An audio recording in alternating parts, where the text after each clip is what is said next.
And I want to begin by thanking you for your time and your trust to come discuss what some might consider a very divisive and fraught conversation. It means a great deal that you would trust me to be in this conversation with you. And I want to say that it's a really important conversation.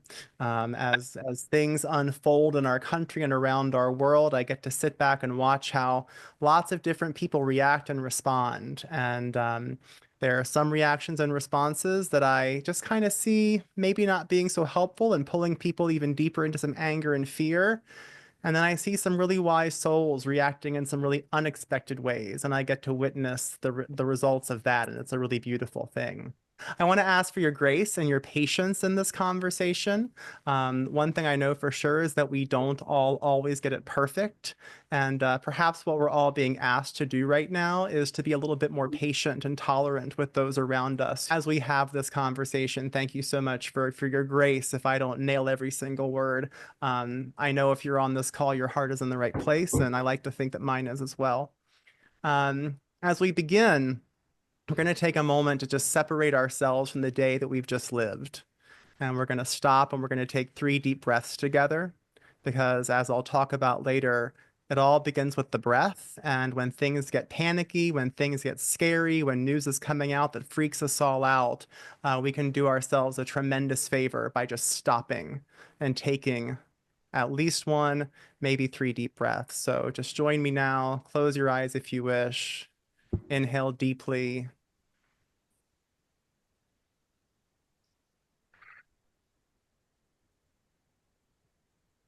Think about filling your entire lungs from the tips down bottom up to the wings up top.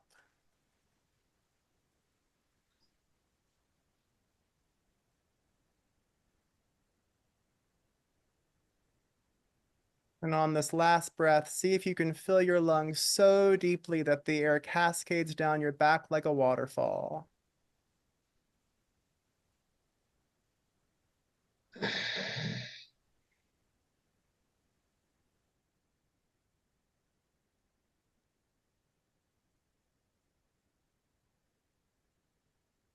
And as we begin, I would like to call upon the great creative forces in this universe, the love that has brought each of you into my life, and all benevolent spirits in the cosmos to guide us in this conversation, that it might be for the highest good and the highest purpose of love and light for ourselves, for our country, and for this planet. The conversation I wanted to have with you all tonight is not a conversation about politics or policies or any potential outcomes of what might be happening in our country or in our world right now. Tonight's conversation really recognizes that people are scared and people are angry, and that in this fear and anger, we often inadvertently find ourselves reacting in ways that not only strengthen our fear and our anger, but also inadvertently fuel and kind of egg on the very forces that we're seeking to oppose. The principles I'm going to share with you tonight draw from time-honored metaphysical and universal spiritual truths. And I won't be wasting anyone's time trying to prove any of these things to you. I'll just tell you that what I'm going to share with you forms the very foundation of my life. And these are concepts that have never not proven true for me, and they've been well tested. And they're what has guaranteed that I've survived and thrived through every darker season of my life. They've made me a person that can now look back on those seasons with deep gratitude and allow me to walk through life even as fires are literally burning and our country is raging with peace and calm. And at the end of the night, that is my prayer for each of you, for everyone you touch, and for everyone you love. The first thing I wanted to talk about tonight is the purpose of these destructive forces and darker seasons that come into our lives. It's one of the most time-honored and never refuted truths in the universe that destruction always leads to transformation.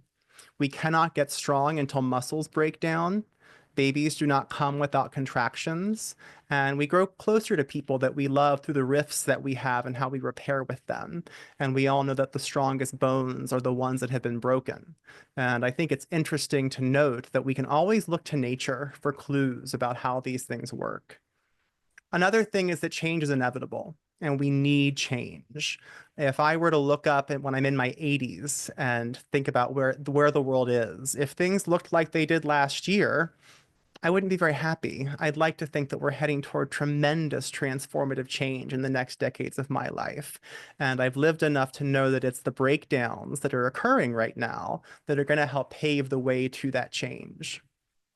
So while we can all rail against the very heinous way that sometimes that change and that destruction comes about, we can be in just absolute abhorrent dislike of how it's happening while simultaneously maintaining a very hopeful long-term outlook about where this is guaranteed to be leading us. And that is to a good place.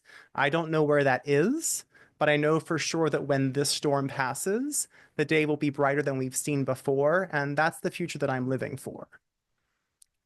When I say things like this to people, they sometimes clap back and say things like, well, if that's true, why do we have the Holocaust? And that's a very hard question to stare down, and one that I questioned if I should bring up on this call. But my partner said, no, this is helpful. You should put this out there. So bear with me.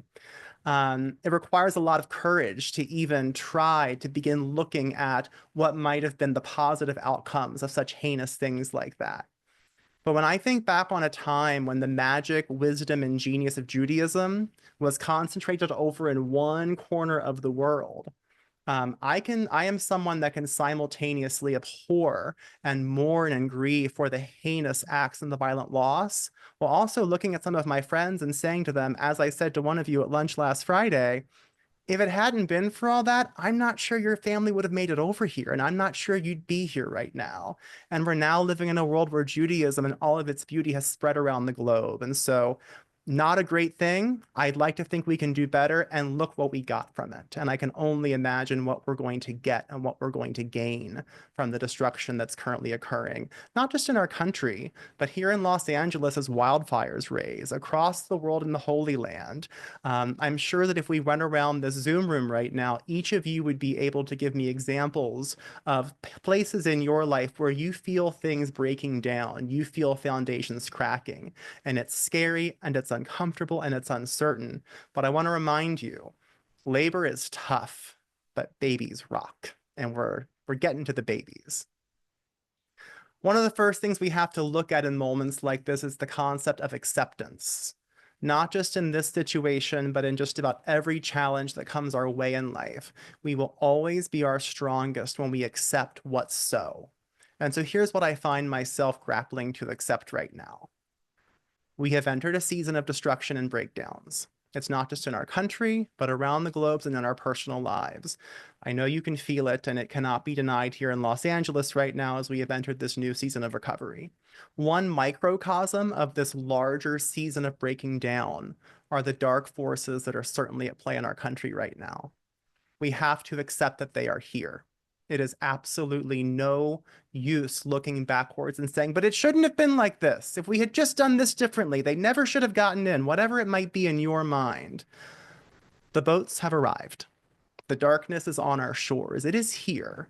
We are living through some extraordinarily challenging times, and some people want to sugarcoat that and pour pink paint on it. And I find it best to be brave and courageous and just look at that and name it and say, okay, this is what's so. So here we are. And isn't it great that we're all together? We have faced darkness before. There is not one of us on this call who hasn't survived and come out on the other side of immense pains and challenges. Our ancestors dealt with the same, if not worse, and they made it, and we have grown from it.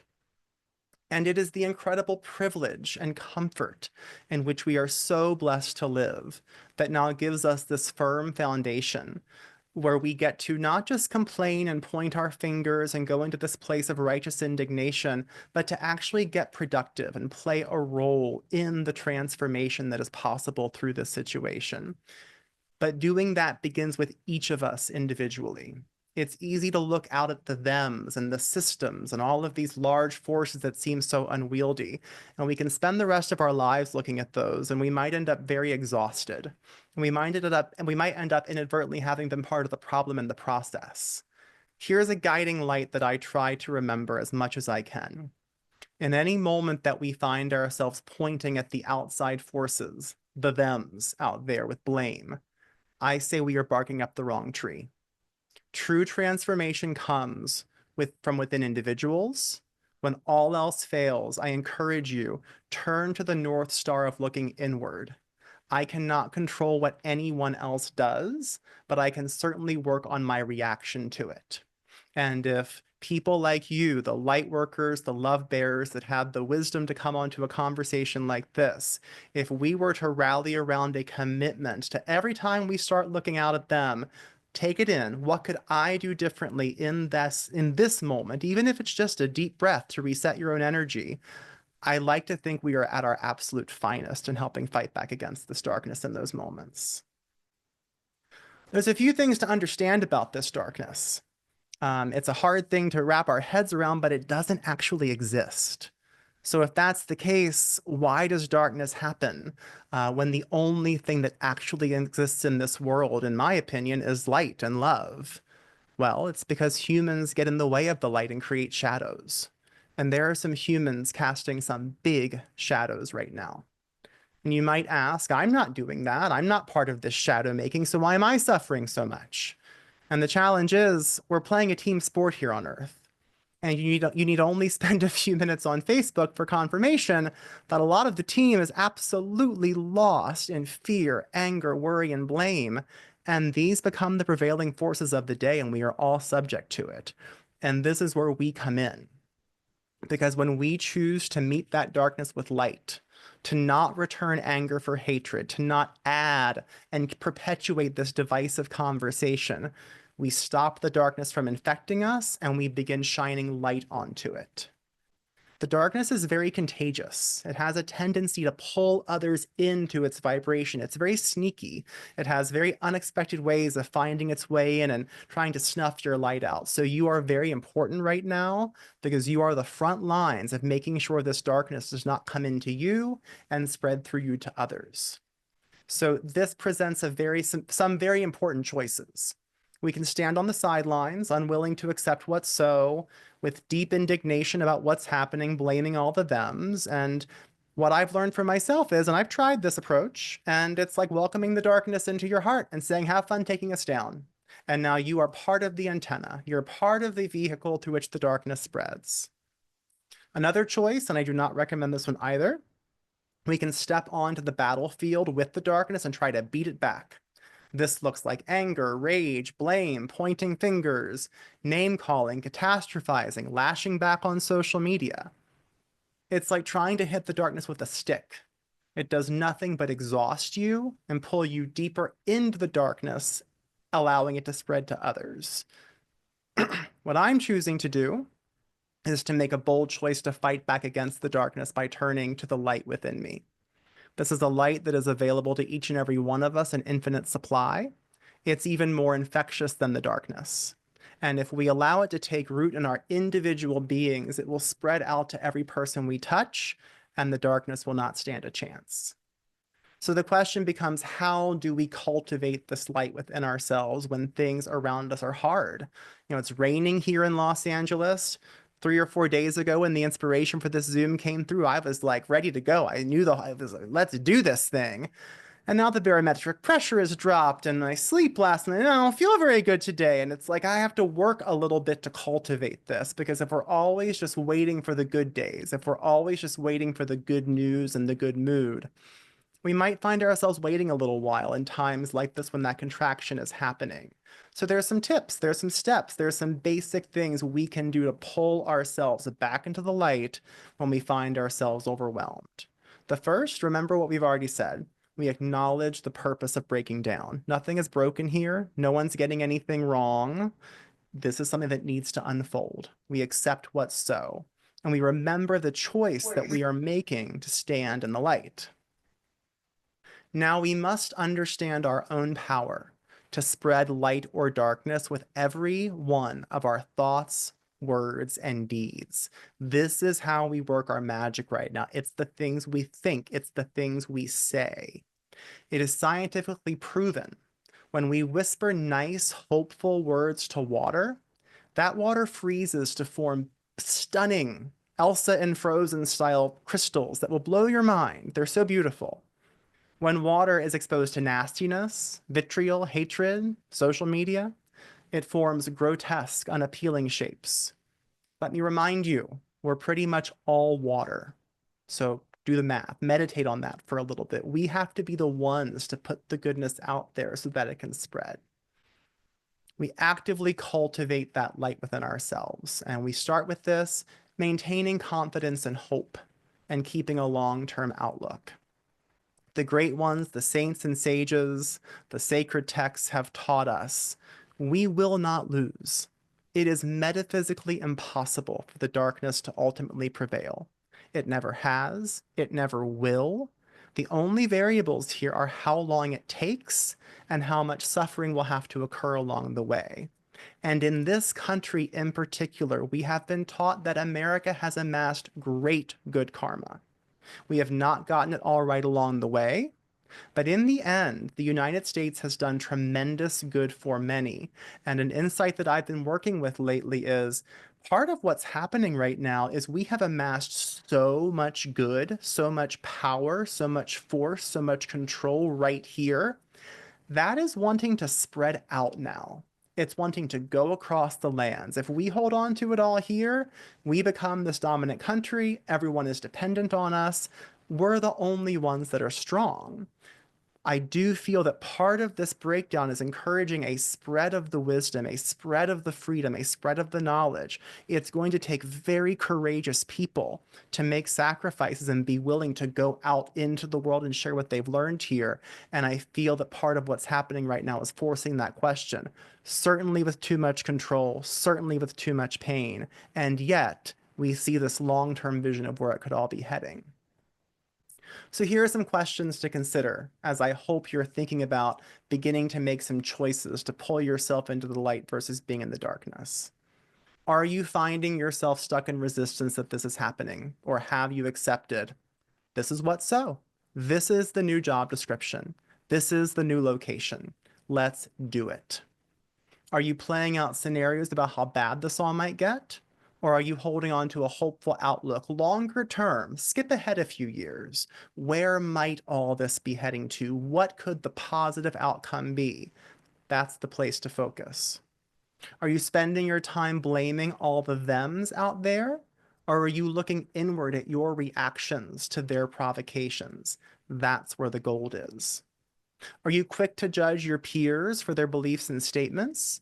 Or are you able to conjure some compassion for them?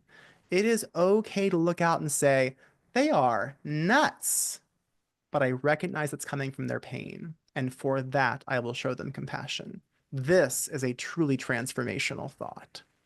Are you quick to argue and debate? And if you really look at the conversations you're having, are we actually trying to win the point? Or are we stopping to really consider others' perspectives and investigate why they might feel this way? Even if it is cuckoo crazy, acknowledging how someone else feels and working with them from that place is the only key to possibly unlocking them. If certain governmental leaders were to land in my living room right now, I would not waste my time telling them how messed up they are. I would try to needle into why are they doing this? And I would meet them there. And that's a place we can all find ourselves. Cultivating this light within ourselves requires strategy. When you've been steeping in the fear and darkness, when you've been watching so much news, when you've been in the news cycle, when you've been on social media, when you're in your arguments with your neighbors and your colleagues and your coworkers about this, when you're snapping on your anti this pin, when you're putting the anti them on your bumper sticker, the darkness is marinating. And it starts by making very intentional, small choices. And these are very small things. People think they need to storm the Capitol right now. People think they need to make signs and go on protests. And you might choose to do that, and that might be a good thing. But I hope that first you'll do some of these next things to help raise your frequency, to spread light and love when you are doing so. We may think that we need to fight back in big, bold ways, but what we actually need to be prioritizing is breath. Stopping in the morning to take some deep breaths, feeling the heat rising under your collar when you're watching this thing or hearing that thing. Breathe. It will calm your nervous system. It will give you perspective. How much water are you drinking right now? Hydration is so important.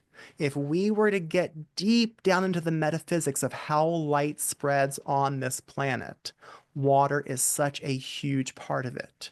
There are angelic frequencies in the water that you can activate by just thinking these things. Water is so powerful, it carries our memory. Drink as much water as you can right now and think about nourishing your body. It is so, atta girl, Silvana, I see you there. Um, it is so easy in these moments of discomfort and challenge to want to indulge, and that's important. I gained 25 pounds over Christmas this year. It's okay, I've lost it. It's fine. But I watched my mood and I watched my reactions and I watched the love in my heart kind of react to the fact that I just didn't feel that good. And so it's a really important time to watch our nourishment, to be eating good organic foods and fruits and vegetables, healthy grains, because when we feel good, all of this goodness can spread through us more easily. Exercise, getting your blood flowing, dance. About 10 minutes before jumping on this Zoom, I began to feel the kind of spilkies of what am I going to say? And what if I forget everything? And I started to kind of lose my breath. I sang a song for a few minutes. It put the air back in me, it lifted my frequency. And now look at me. We can focus on our families and our communities. There's a really big tendency right now to want to do big, bold things. If I could just get in front of Congress, well, you're probably not going to. And trying to do so might exhaust you. Focus locally right now. The power of grassroots cannot be underestimated. And one version of grassroots is let's go stuff envelopes and make signs and stand on street corners. I see it happening around us all the time right now. That's not my calling. My grassroots is to take care of my family, to do things like this, to foster community. Because when these kinds of small things are happening around the country, that light can build from the bottom. Plants have to take root in the earth. They don't shoot to the sky first. So think of yourselves as building these roots of lights for your communities and your families, moving slowly, getting rest. These are exhausting times. There might be days that you feel you have to get in bed to take a nap at 3 p.m. And I know we all have work obligations, but when we feel our bodies asking us for that rest, there are messages, there are inspirations, there's guidance wanting to come through with you. So even if it's 10 minutes to stop, breathe, drink some water, and lay your head down, this is not laziness. This is not I'm weak and so I have to. This is spirit guiding you to get quiet so that some inspiration can flow through you. There are downloads happening right now that are inspiring you to play your most powerful role in this dynamic, and rest is critical. Please, please, please consider getting out of the news cycle. I know we have to keep informed, and that is important, but I don't think I need to go too deeply on this. If there are places where darkness is spreading the most right now, it is on our televisions and in our social media.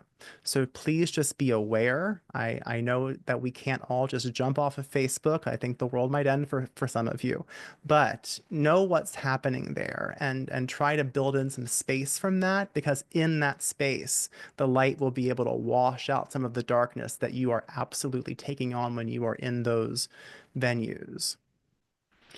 And remember to be super compassionate with yourselves. This includes giving yourself time to grieve and to feel the inevitable pain that comes in these seasons of darkness. Nothing I am saying tonight is meant to minimize how horribly painful contractions are. What we're going through right now is very hard.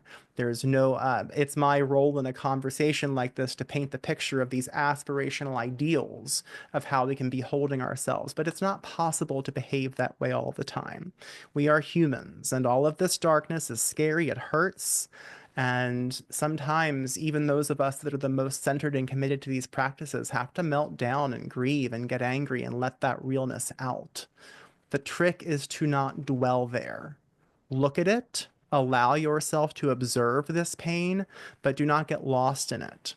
We can't help save the town or the village as we stand watching one building burn. For myself, I shoot for a 90-10 balance. 90% of the time, being very committed to keeping myself in this high frequency of love and light, and 10% of losing my shit. and wallowing a little bit and just kind of acknowledging how terrible it is, spending an afternoon in bed if I have to. If you need to wallow for a moment, it is fine and even expected. But be clear about what you are doing and set a time limit. When you are finished, do some of the things I mentioned earlier to raise your frequency and then get productive again. And so now I'll give you a little taste into my 10% and about these sons of bitches that are doing all this stuff to us. We have to recognize our anger and indignation as what feeds them. They do not care. It chuffs them up. It is why they are here. Like vampires feeding off the energy, it is the indignation that they crave.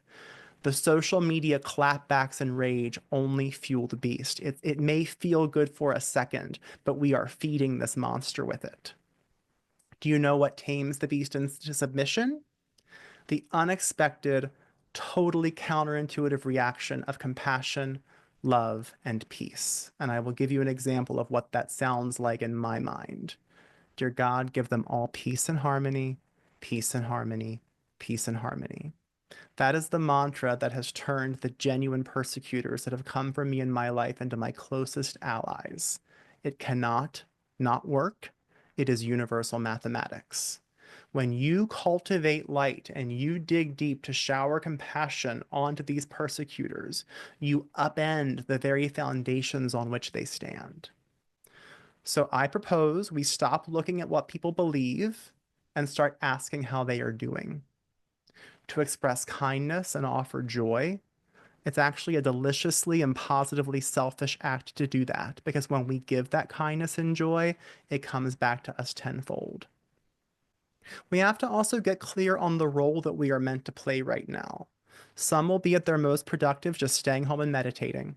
It may look like it's not helping, or that they're checking out. They're copping out. We're out here doing all these things. That person's just staying home and meditating and praying. How dare they? Well, they're putting a frequency into the air that gives us all light to draw from. They are creating the fuel for the rest of us and sending light into the darkest corners.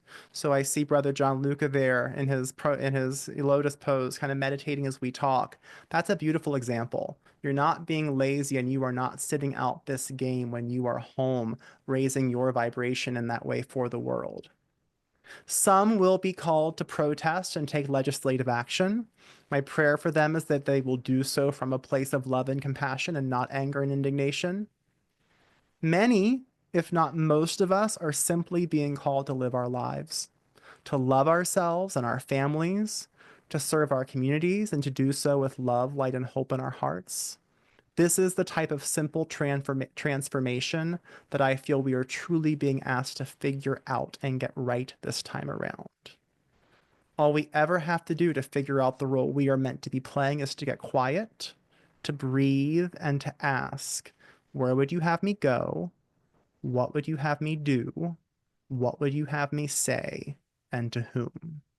Answers will always come to those beautiful questions. I hope that you will recognize the tremendous influence that you have as you make this choice to either be complicit in this darkness and be part of its spread, or to be examples and spokespeople in your lives for the light.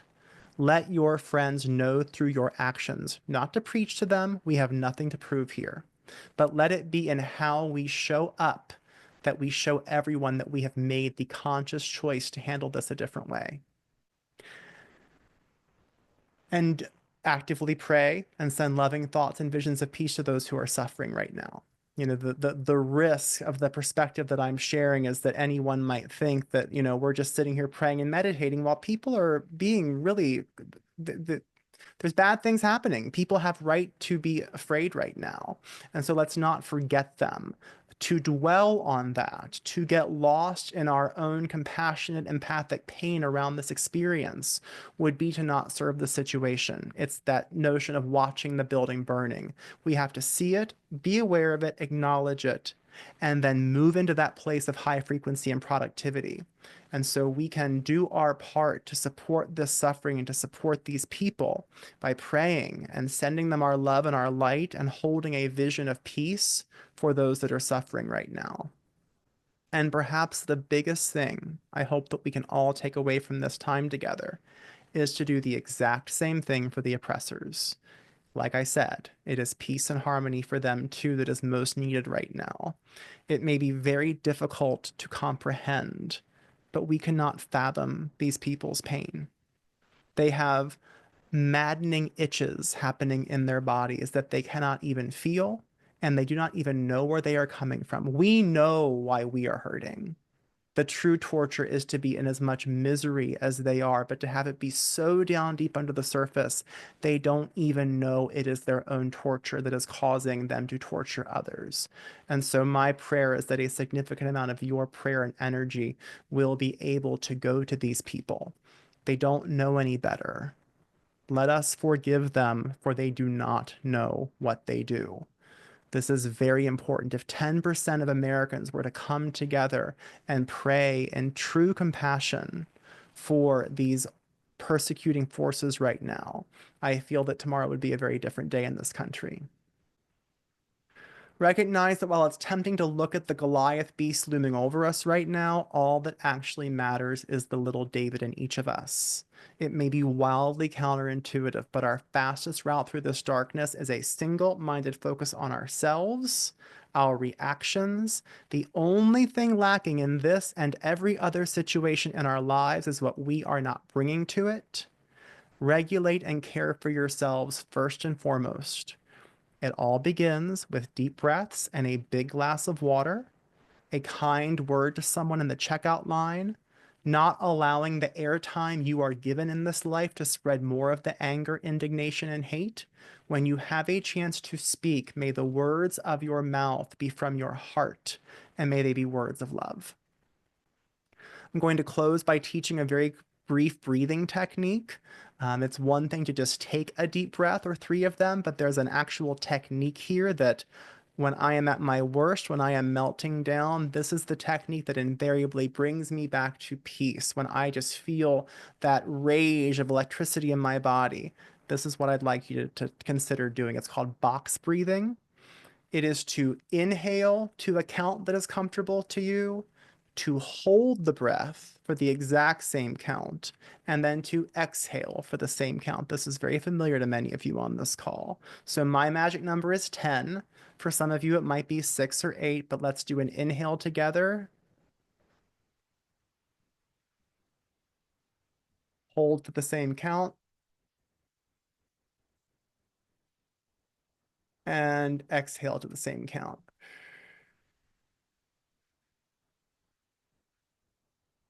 We'll do that 2 more times together. Inhale,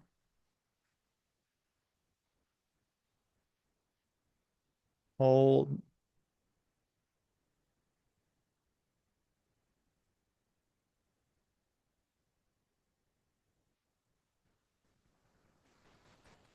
one last inhale,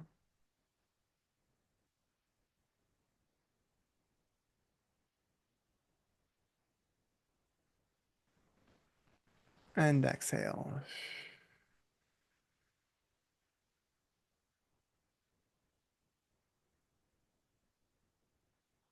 I hope that you can feel the shift in the frequencies in your body and in your space. I'd like you to consider that whatever you're feeling right now is multiplied out by the, I don't know, 20 people I'm looking at right now. And now there's a pocket of light surrounding all of us that is there for the entire cosmos to feed off of. We are now all antennas of that light. So my prayer is that as you leave this Zoom and go back into your life this evening, that you or carry this light into your sleep, that the light magnifies through your rest, and that when you enter the world tomorrow, you will all be bearers of this light. The world needs it right now. I'm so honored to know each of you. I'm so thrilled that you would take the time to join. And I'm going to stick around here if we have any questions. We can chit chat for a few minutes. I'd love to hear how folks are doing. A lot of what I shared are some big, heavy metaphysical concepts. So I love talking about this stuff. If there's any questions, I'm here. And I thank you all so much. Feel free to unmute yourselves if you'd like to chat.